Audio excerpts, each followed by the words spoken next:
Hey, it's your man Jason Myles here. And on today's episode, we're going to be talking about the best places to invest in real estate. Now, some people think it's their backyard, some people think it's whatever hot market is across the country or whatever the case. But we're going to be talking about the best places for you to invest in real estate. And oh, by the way, if you're hearing this right now, you're either listening to it on one of your podcasts, whatever podcast service you like, or you're watching it on YouTube. Either way, please like the video, subscribe to the channel, please, and share, engage. Let me know what you think. Comment. Let me know what you want to hear more about, because I want to make sure that I'm giving you the right kind of content for your palate. You know, we all have different palates. We all have different things we want to hear more about. Let me know what you want to hear about. I'm here to help. Peace. Turn up, turn up, turn up, turn up.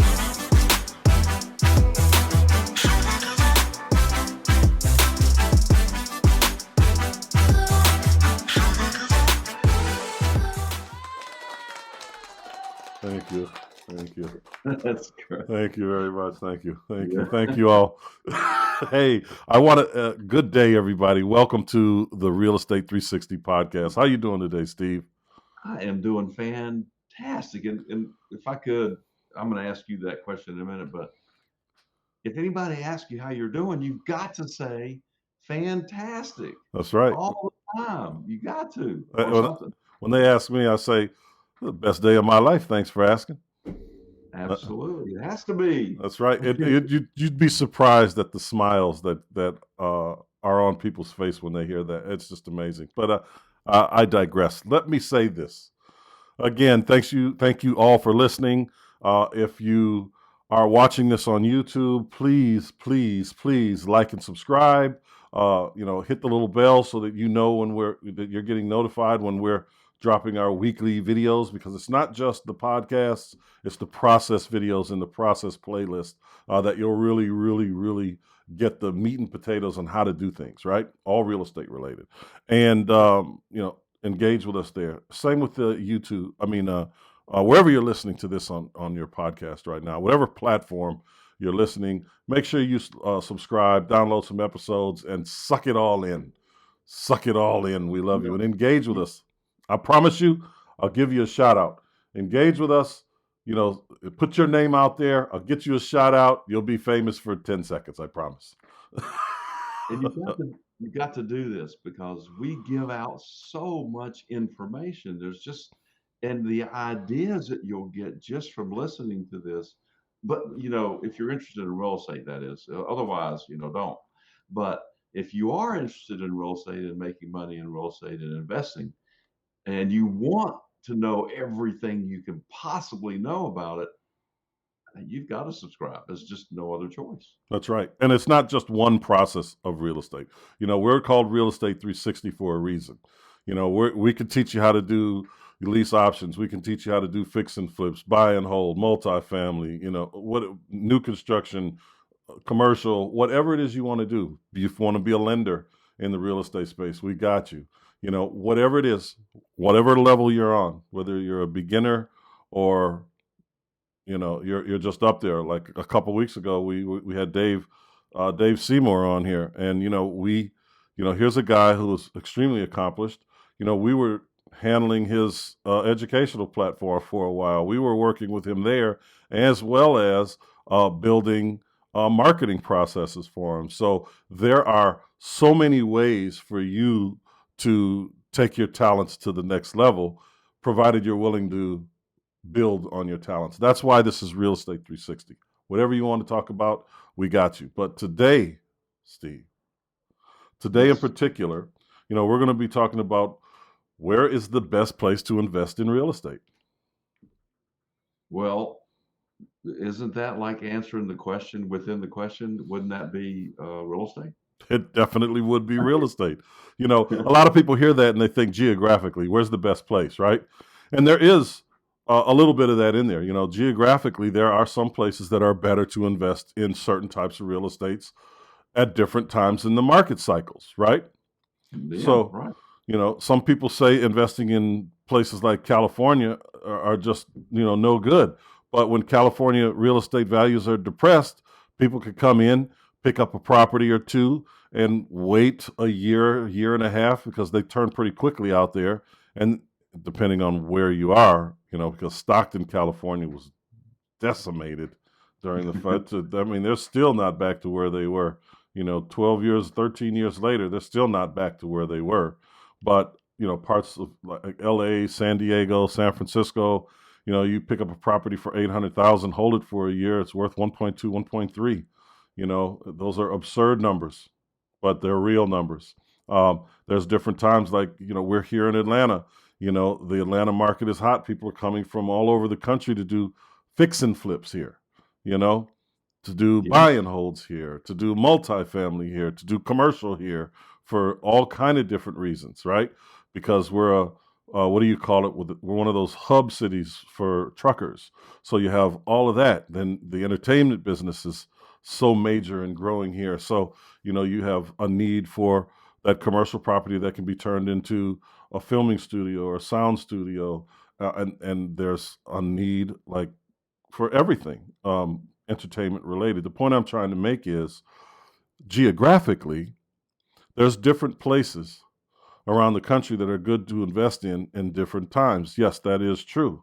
But this question could also be interpreted as, where's the best place to invest in real estate in terms of, what aspect of real estate? So the where is the process. So, what is the best process that I can use to invest my money into real estate? And the answer to that, again, is based on these economic cycles and where you are financially. Because we got a lot of people out there, Steve, that have a lot of cash that, maybe don't know what to do with it. They know what they want to do with it, and they know what they don't want to do with it, right? But they don't actually know, hey, where do I put this? Am I going to be a lender? Am I doing it for myself? What am I doing? You know what I mean, Steve? I do. And you're talking macroeconomics mostly. Right. But so again, where do you invest in real estate? Well, you might be in Los Angeles and it might not be a great macro place to be, but maybe there's a house down the street from where you live that is half price right now. So that's kind of like a microeconomic situation. So no matter where you are, we're not saying that you have to move to Atlanta to take advantage of real estate investing. Wherever you are, maybe the where to invest in real estate answer to the question is, hey, it depends on what's going on right around the corner for me, and can I recognize a great opportunity when I see one, and then when I see one, what do I do with it? Exactly. Exactly. So, how you invest in real estate, where you invest in real estate, really depends on these economic cycles. If you listen to the last episode, I talked about being able to identify these cycles. And what you'll see if you look at a map of just the housing market, for instance, over the past 100 years, you see this incline, this constant incline. If you look at it from far away, there's no real dips or sags in it. It's just a line that goes up. Sometimes there's a short little plateau, but it goes up. You don't see these big dips until you come in, right? You zoom in to 20-year cycles, and then you start to see this. You start to see these dips. And when you can learn to recognize those dips, those are the points in the economic cycles where people get wealthy, super wealthy. So what does that mean, these dips and these cycles? What does that mean, Mr. Myles? I don't quite understand. Well, here's what that means. It means when you see things are about to go to HELL in a handbag, meaning real estate is about to fall off the cliff. You can see that. We know that there's going to be backlash in the market because of what's going on in the market right now in particular. But once we start to see those things, we say, okay, here's this flow where properties have come way down. Like, here's a perfect example. During the economic crisis, and you'll be able to elaborate on this, please, Steve. But Okay. the prices of real estate came so far down, so far down, well below the cost to build that particular house again. We were here in Atlanta. I mean, you could get houses for $5, $6, $7, $10,000 at its lowest, In right? certain areas of Atlanta, in certain areas that didn't happen quite like that. But absolutely, there were some crazy low numbers around Correct. Atlanta. Absolutely. And in those markets right there, those are your equity markets. Is there cash flow there? Absolutely. But you're really playing an equity game, like significantly. So, uh, perfect. And you're playing an equity and a time game, because just because you can buy it now for 20 doesn't mean you can sell it now, Correct. for a lot more, because you can't, because you got to wait a little bit maybe for the as you said, the cycle to come back up. That's So exactly yeah, right. And here's how you identify stuff like that. When you know that you have significant dips in the market, there's a thing called cost valuation, right? Where you take this property and you say, okay, look, I got this property for $30,000. How much is it going to cost to build something like this? Okay, it's going to cost 110 to build something like this, right? But I got it for 30. Now based on history, that the real estate market is going to come back. It could take 3 years, it could take 5 years, it could take 7 years, but it's going to come back. So it's going to at least come back to that 110, to the cost to build. It's going to at least come back to there. But you got it at 30. So that means as the market comes up, you've got this huge equity position, and you're playing it for the equity position. All the while now, you can have that property leased up. And when I say leased up, I don't mean being a landlord. I'm not an advocate of being a landlord. I think I've said that a million times. I don't want to fix windows and change locks. I don't want to do any of that. So, can I say something about that? I absolutely. kind of made my decision about being a landlord a couple times, because maybe Yeah. I'm slow or something. But the first was in college, and I had a rental mobile home, and I started getting calls about repairs on a mobile home. Hey, I'm in college, man. I don't have time for this. Yeah. So that was one, and I sold that. I had bought it, to rent it, and I said, well, this is what everybody says to do. Well, it wasn't for me. So, but I did it again, and then I got a call one night, like early morning, like 1 o'clock, from a tenant telling me that she has somebody breaking into her house. Mm. I said, I don't have a gun. you know, Yeah. I'm not the police. And the number for the police is way shorter than mine. Why don't you call 911? Can you write it down?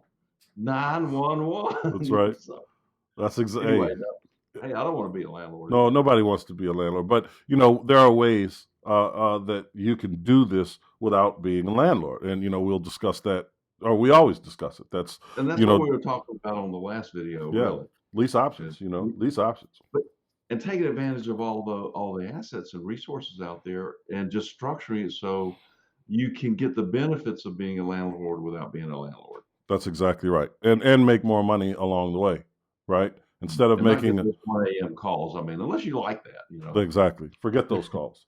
But it's identifying that. So you get this place, and you're going to hold it, and you're going to do lease options, while you hold it, so you can make the most money and minimize how you have to deal with that property. Your relationship in that property shouldn't be as intimate as one might think it would be, right?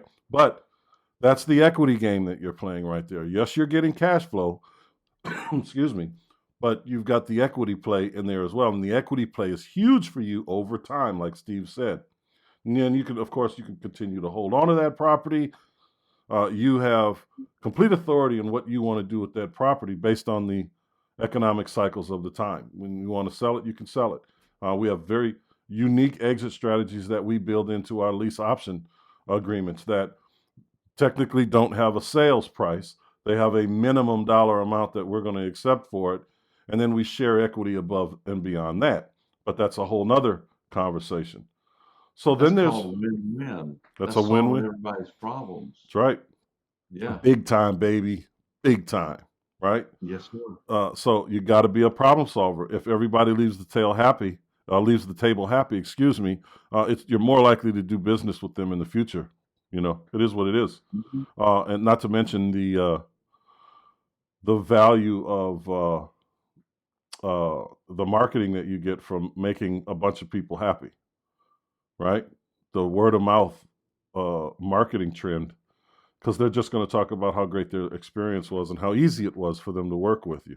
But again, going back into where the best places to invest in real estate are, it's understanding what economic cycle you're in. When we have these huge downturns in the market, unless you're getting the property super uber ridiculously cheap, fix and flip may not be the play. It may not be the play. We saw that a couple times where lenders either just closed shop for a little while until the market conditions changed, and unless you were very very cash rich, you weren't going to have a lot of money out there to buy and fix and flip real estate for a Or, while. or, or if you know a lot of people who had a lot of cash, not Correct. thinking about just, yourself. Well, not even that. It's simply at some point it doesn't make sense to do every aspect or certain aspects of real estate. The cycle doesn't permit it at that moment, Totally, totally agree. you know, Yeah, and yeah. you have to So, be so ready what for if that. you can buy it? If you can't sell it, what difference does it make? It's exactly right. So you have to have another process for that because Right, it's still a great deal, right? It's like you said before, it's recognizing which tool I need to pull out of the tool bag, right. you know, and that's exactly what we're talking about. You'll hear people say all the time, "Oh, real estate is horrible. It's this. It's not time to buy." Or so many people lost money in real estate. Listen, the money is always there. It's just like the stock market. It's just shifting from one pocket to another. Okay. When we went through this horrible collapse, I always talk about Warren Buffett because he's to me, he's just the guy. But from an investment standpoint, he was never a real estate person ever until 2008, and he saw that these prices had fallen so significantly that his equity position in this real estate over time would be so significant that he needed to bring in people and start developing these processes. So that's what he did. His private fund bought over 47,000 houses during the economic collapse. That's a lot of houses. Huge You number of know, houses. he Warren Buffett maybe has changed his mind on a number of things, but he's very consistent in one thing. He's always looking for value. Hmm. What's the value in whatever? So he said he wasn't a real estate guy, but guess what? He's buying real estate. Why? Because he saw the value in that cyclical situation where the value was so great, you just can't resist it, right? That's He exactly right. did that with gold. He said, I'm not a precious metal guy. Guess what he did? He bought gold in the early 2000s when gold was down around $300, $400, 375 to $500 an ounce. He said, are you kidding me? I'm buying gold for this cheap. I'm in. Yeah. And he did it with the railroad. He said, I'm not in the transportation business. Guess what? He owns a railroad. Hmm. So I mean, that's just what it is. It yeah, is what it is because you'll find situations where he talks about, look, if you buy gold 100 years from now, you have a hunk of gold. That's what you have. right. And that has everything to do with income producing assets, which he is a huge advocate of. But he also understands how to hedge his money, and that's what he does when he's buying precious metals. You know what Robert Kiyosaki told me about precious metals? I have no idea. And he literally told me this. He said it's one of the commodities. He said he was talking about commodities, and he said, and then you can buy into the four precious metals. And it had everybody shook because, when you think of precious metals, you only think of gold and silver, right? So everyone in the room is thinking, what are the other precious metals? They're thinking, platinum, palladium, because he's asking, Or right? He's asking us to give that's a it to him, commodity. right? Yeah. So he's asking us to give it to him. And he said, oh, okay, we got to keep this going. So I'll just tell you what they are. It's gold, silver, guns, and bullets. because because if you're going to buy all that gold and silver, you're going to need to protect those assets with the other two precious metals, and that's the guns and the bullets. Oh my God, he had me crying. The whole table was crying. It was ridiculous. I've never heard anyone say that. To this day, I've never heard anyone say that. I'll never forget it. I wrote it down and I committed it to memory. But That's good. but so anyway, that's the equity market cycle. When things are way down, that's how you play it. You have to be committed to that particular thing, because there's a ton of money to make there that you'll realize in the next 2, 3, 5 years. Okay. A ton, not just the cash flow. That's a part of it. The down payments that you're going to get from doing, lease options instead of rental agreements. The commitment that you're going to get from the owner. I mean, it's tremendous, because they know what they're getting themselves into, and you're helping them, right? You're helping them into home ownership, and there's a million ways for you to do that. As real estate goes, I don't know of anything that has more versatility to it, because, most people think, oh my gosh, you buy it and then you're stuck with it or whatever for a long period of time. But, well, maybe yes and maybe no. But probably, if you look at it, the cool thing about real estate, there's always a way to make some money with real estate. You can either you can lease option it, you can lease lease it on the purchase side, turn around and lease option it on the sell side. You can take it subject to, you can buy it, you can joint venture partnership with it, you can hold it for the long term, you can do multifamily, you can do, I could go on and on and on. That's right. But it's only limited to what your imagination has. And what really makes a lot of this possible is it's real estate. It's the first word in the real estate is real. It's an asset. It's a commodity that you can leverage, so that, and people can say, okay, if I put my money in, how do I protect it? Well, how about we put you on it on the title, or we put you on on the mortgage. You can lien it. So now we've got a combination of things that really is only limited by one's imagination. That's exactly correct. And then the other aspect of the markets is the cash flow side of the market, right? So you play the equity side down here at the bottom. Play the cash flow up here. Now, and cash flow, again, it doesn't mean that there's no equity. It's just a smaller amount of equity. Maybe there is none, but the deals will present themselves to you, right? But there's definitely cash flow that you're working with up here. Okay. Again, at the bottom, you're getting cash flow, but the big play is the equity over time. Up here, it's cash flow. So when you're buying in better economic times, like where you might be right now, I mean, where we're headed isn't where we're at. Home values are still pretty high, right? I mean, I was looking at some wholesale opportunities in Stone Mountain yesterday. Oh, yeah? And Stone Mountain, it's insane. I mean, Stone Mountain, for all of you that are listening that do not live in the Atlanta metropolitan area, Stone Mountain is an area that has never really been, up there in value.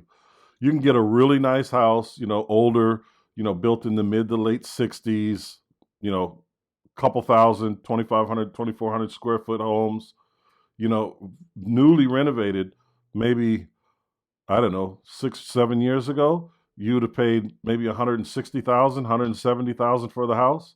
Now that's the wholesale figure. I know, it's crazy. It's absurd. I mean, you're going to buy a house that you still have to do a lot of renovation to for they wanted $168,000. And I looked at 3 different houses. That was the most expensive, but even the least expensive was still $150,000. So, and those are the wholesale numbers over there today. What's the retail on that? Just curious.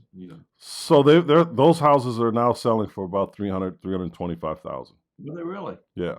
You'll find some for about $280,000. You'll find a lot of them actually for about $280,000, and then you'll just find a few that sold for $300,000. I only saw maybe 3 or 4 that were $300,000 and above, but a lot of them were in the $280,000s, 280, 289, that number. A lot of them. I was taken aback by it. I could not believe what I was seeing in Stone Wow. Mountain, because that's an area that we typically didn't even market in for years. We had a few things over there and we knew, we had the one on Phillips, we knew it was gonna, be worth whatever it was going to be worth, but it is what it is. But again, it's identifying it. So up here in a decent market like we have now, in a decent market in this conversation just means that home values are still very, very strong. Let's say we're looking at a $300,000 house and somebody's in trouble. They couldn't sell it, or whatever the case, whatever the problem is, we're there to figure it out and solve it. Let's say that it had no equity. It didn't sell because it was worth more, or they owe more on it than the property's worth. They can't sell it. Yep. Right. Because that happens. And they need to sell it. So these are perfect. This is what I call the pretty house technique. Okay, so you go out into this neighborhood and you're looking at it and you've done your homework and you're talking to the owner and you say, hey, listen, I can solve your problem. How much do you owe on this thing? Okay, and we can do this with, no realtors commissions. We're going to take care of all the closings, closing costs, excuse me.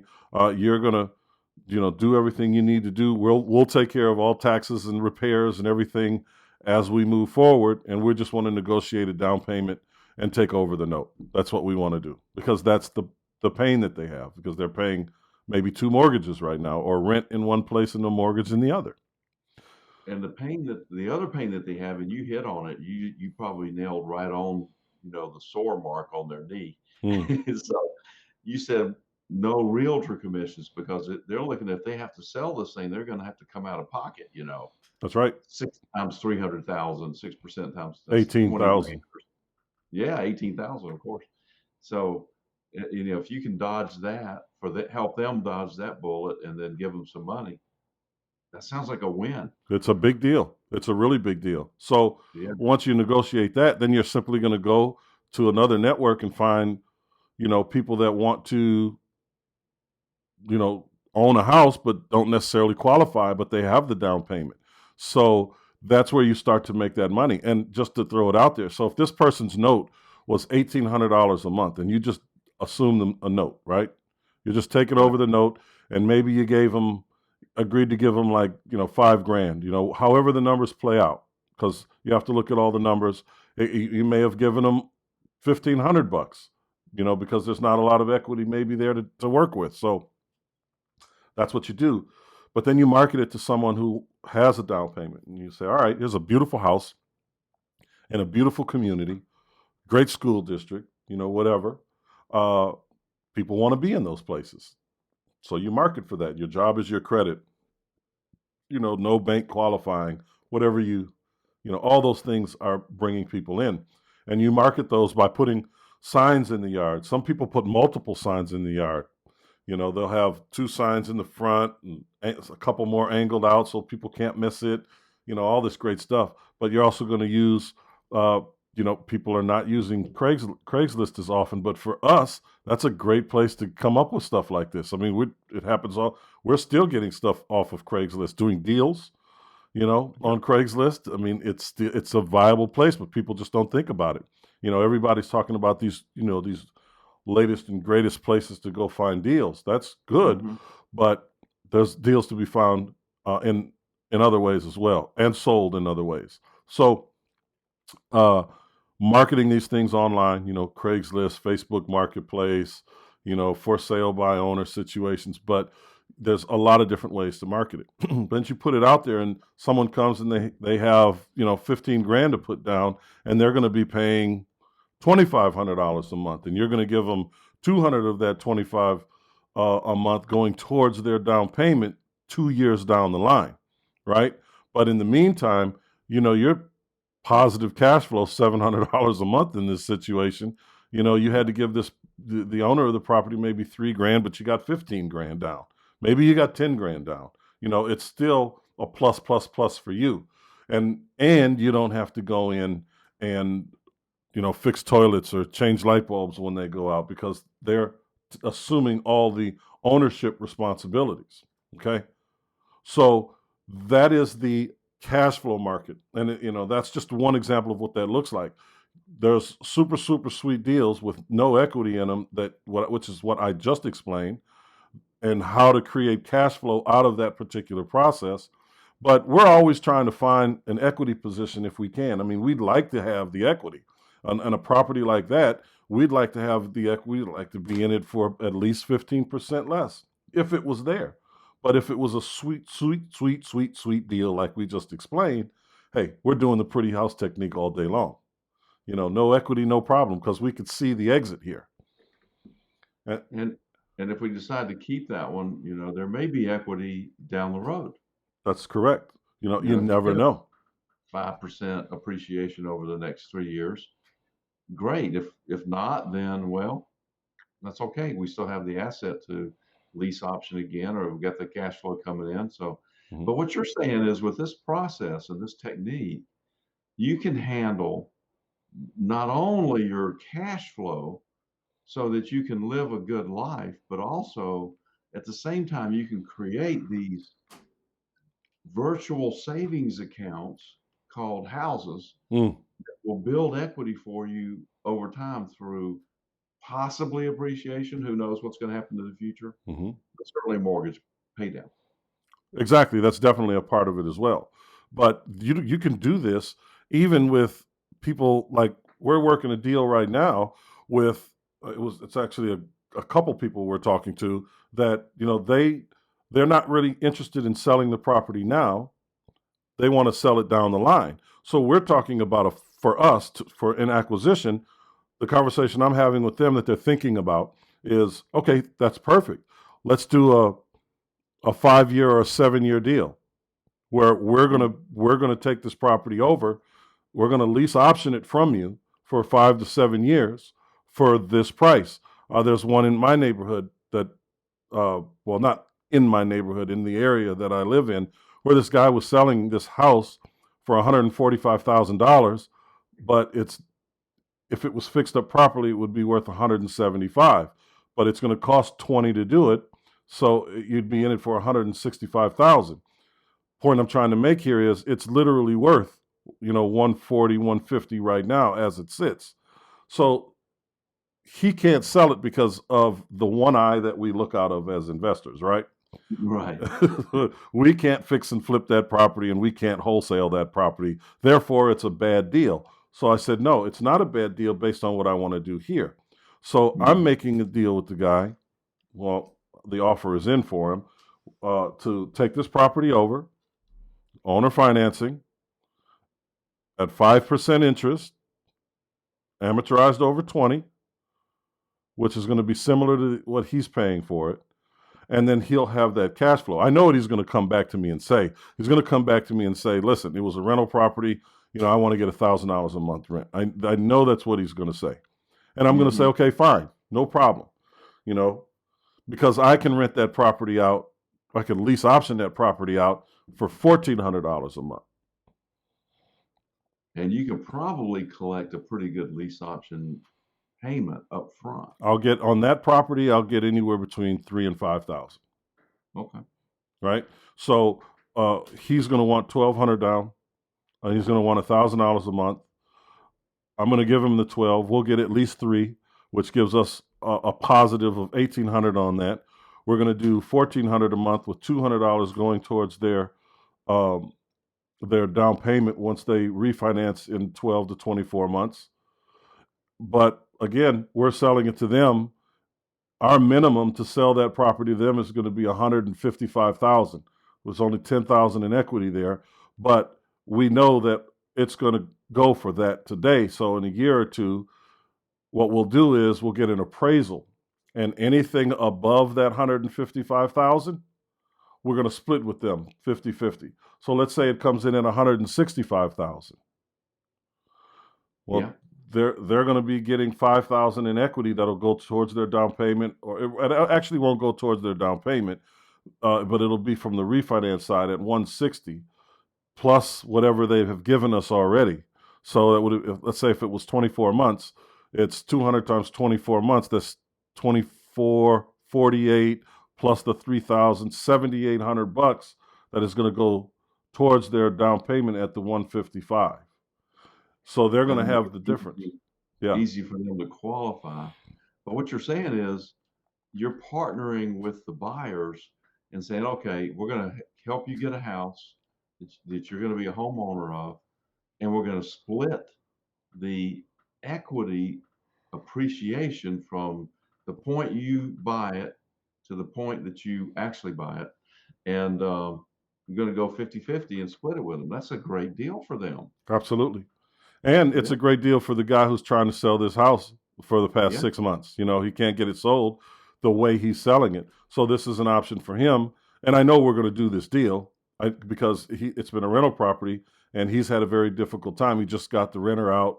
They left right before or right after COVID hit when they lost their job. And he doesn't want to be in the market right now because he doesn't want to put a renter in there that he can't put out. Right. So Makes sense. yeah, so I'm putting in our company is going to put an offer into him that's going to pay him over the course of the next 3 to 5 years, which is going to be a long-term lease for him. We're going to be responsible for all the fixing, all the repairs, the taxes, all that great stuff. But it gives him cash flow, and it takes away the struggle of having to deal with your typical tenant. That's going to be our job now, but not dealing with a typical tenant. So, we are being creative and finding ways to make money in the market. And to be honest with you, this isn't all, it sounds creative, but it isn't all that. It isn't, reinventing the wheel. It's a system that's been around for a long, long time. People have simply just gotten away with it. But you can do this with little to no money down. And all you have to do is be able to identify the market shifts, right? Your cash flow markets and your equity markets. It's as simple as that. And you operate inside there. And then see all the options once you find a piece of property where there are problems. Now, if somebody doesn't have any problems, there's really nothing to do. It's just like I say, why don't you just list it with a realtor and sell it? And I saw a sign of a realtor in the neighborhood. Why don't you call them? They're probably the best ones to help you in this particular situation because they know the area. But that guy has a problem. COVID created it. It's a whole new situation that a lot of people don't recognize and how to handle. But you just came up with a great solution for that. And there's a ton of people out there that have that same problem right now. Yeah. Same problem. So let's go out there and fix it for them. And that's what it is. Because again, there's a lot of people out there that still have money in the bank. Oh, yeah. That just can't buy a house right now for a lot of reasons. I could just run them down, but it would take a while. We'd be here for 15 minutes running down the scenarios of why a person at certain economic levels can't buy a property right now. And that really ultimately boils down to COVID and their ability to maintain consistent employment or the uncertainty of that, I should say. So, at any rate, the opportunities are there. And you just have to reach out and be creative and do this. And if you do want to find out more about this particular process, just hit one of the links below. There's a link below this. If you're listening to the podcast or if you're watching this on YouTube, in the description to this, there is a link to other videos in terms of how you do this and what this looks like. There's a link to a free course if you want to learn more about getting started, just getting started. And some of the basics, continue to listen to the information that Steve and I are sharing with you and some of the other guests that we have that have been on the show and new people that are going to be on the show that have already created success for themselves as well. So you just don't have to hear it from us, right? They've already done it for themselves and they're sharing that information and those processes right here with you as well. So take a look. Like, subscribe if you don't mind. We'd really appreciate that. And share it with people if you find value here. Steve? Hey, you can learn from the guys that have been around for 6 months, or you can learn from the guys who've been around for 40, 50 years. It's your choice. guess what? I think that Myles and I have seen most every situation, and we might know a little bit more than the next guy. A little bit. And we're here to share that with you from Real Estate 360. So until next week, guys, again, like, subscribe, please, whether you're on YouTube or whatever podcast platform you're at. Make sure you engage, and I promise you I'll get you a shout out. Peace. Yes, sir.